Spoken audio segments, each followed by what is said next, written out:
Greetings, folks, and welcome back to the channel. I am your host, Coco Smooth, the casual collector.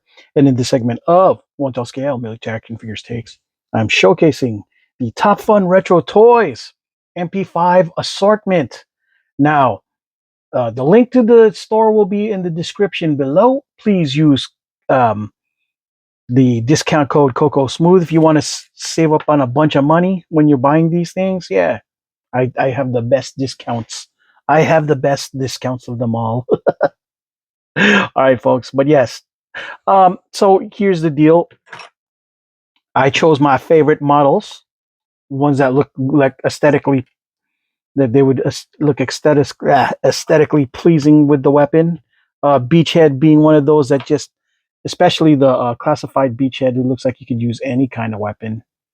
And seeing as how he looks so tactical, it makes sense that he would be uh, bearing some arms like this. And this is one with scope. You're going to notice some with scope, some without, some with longer stocks, some with shorter stocks.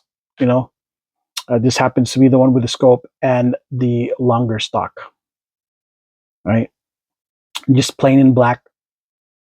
So if you wanted to match the aesthetic of your classified figs, this is a good weapon to do so with for cheap. You know what I mean? Good price, especially if you use the discount code Coco Smooth. Just saying. All right, next, I'm going to use this guy first. No, we got Mutt with no sight, but with a longer stock too.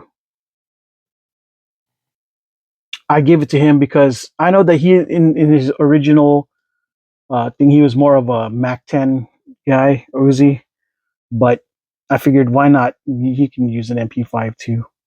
Makes sense. Seems like something that MPs would use. You know what I mean? And he comes across very MP-ish to me.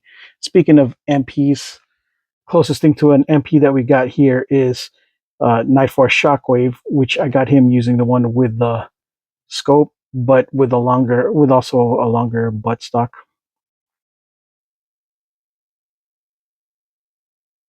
I think it looks pretty sharp on him, especially if you're trying to go budgets. Yep. And the quality of these things are pretty good as far as the physics. I don't feel like they're gonna just snap or break. You can, uh, they got a good bend to it, right? But don't abuse it. Don't treat it like a gosh dang barbarian. You know what I mean? Here we go. And here's the one that I chose for Alpine, because Alpine, I know he's the model because he's supposed to have an MP5, but they gave him this weapon instead. So I figured, I'll give him a proper MP5. And since he's a mounted guy, I figured he doesn't need a long stock. He just needs a shorter one. I mean, easier to climb rocks with. So yeah. Yeah, I would say that, again, for if you want to, the kind of weapons for the budget, Top Fun Retro Toys, and you're trying to do it for the stock to make it look stock. It's a good look, especially if you use the discount code Coco Smooth. So yeah, I was very fortunate enough that he sent me these samples for y'all to see. I'm very happy that he provided me these to showcase, because now my Alpine got a proper MP5 instead of this. While it's not a bad weapon, it's not what he came with originally, and I'm a nostalgia motivated guy to a degree, you know what I mean? So all right, folks, that's all I got for this segment of One Tell Scale Military Action Figures Takes, the Top Fun Retro Toys MP5 Assortment Edition. I am your host, Coco Smooth, the casual collector, and until the next video, folks, ciao.